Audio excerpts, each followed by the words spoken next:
Hello guys, welcome back to Mom's Medicine.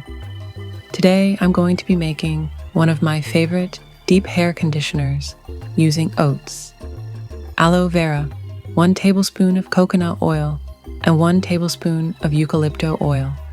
These 3 ingredients will leave your hair soft and manageable.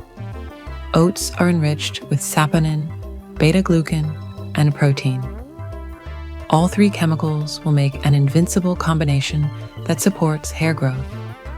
Saponin acts like a cleansing agent for the scalp, and beta-glucan aids in moisture retention.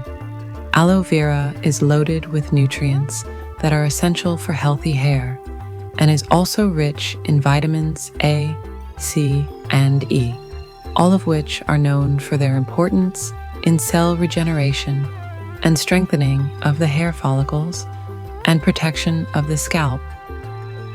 Applying this treatment is quite simple.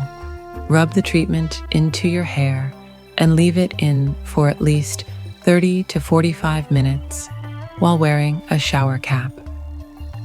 All right then, that is all for today, guys. Bye.